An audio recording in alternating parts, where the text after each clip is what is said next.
वरती उतरलाय. बंजारा समाजाची मागणी आहे की ओबीसी समाजाला की एसटी मधलं आरक्षण मिळालं पाहिजे, कारण की हैदराबाद गॅजेट समोर आलं. हैदराबाद गॅजेटमध्ये त्यांचा नोंदणी नाव जे आहे ते एसटी मध्ये आहे. या संपूर्ण पाठिंबा आहे का तुमच्या या गोष्टीला?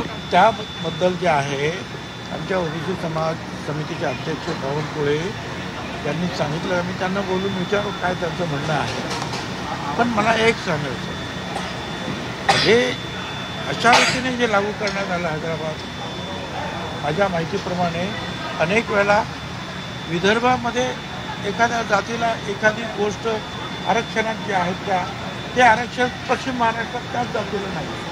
महाराष्ट्रातल्या महाराष्ट्रामध्ये गडबड आहे.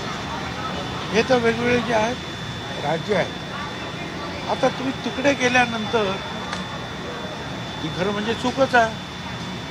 आता ती तुम्ही केली तर मग हे सगळे या सगळ्या गोष्टी बाहेर पडल्या. त्याला सरकारला तोडून द्यावं लागेल. सांगा आता तुमचं काय म्हणणं आहे.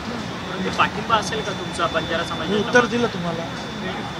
त्यांना बोलवून त्यांचा प्रश्न काय आहे ते समजून घेणार आहेत बावनकुळे. सर, मोठ्या प्रमाणात ओला दुष्काळामुळे नुकसान झालेलं आहे. ओबीसी वर्गाचा हा खरं तर शेतकरी म्हणून काम करतोय, प्रचंड नुकसान झालं आहे.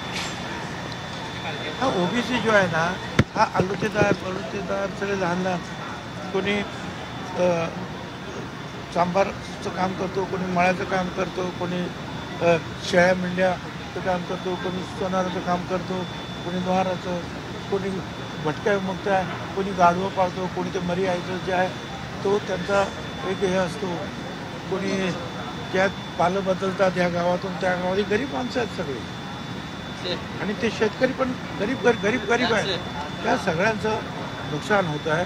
परंतु सरकारनं सांगितलेलं आहे त्यांचे पंचनामे करा आणि त्यांना मदत करा.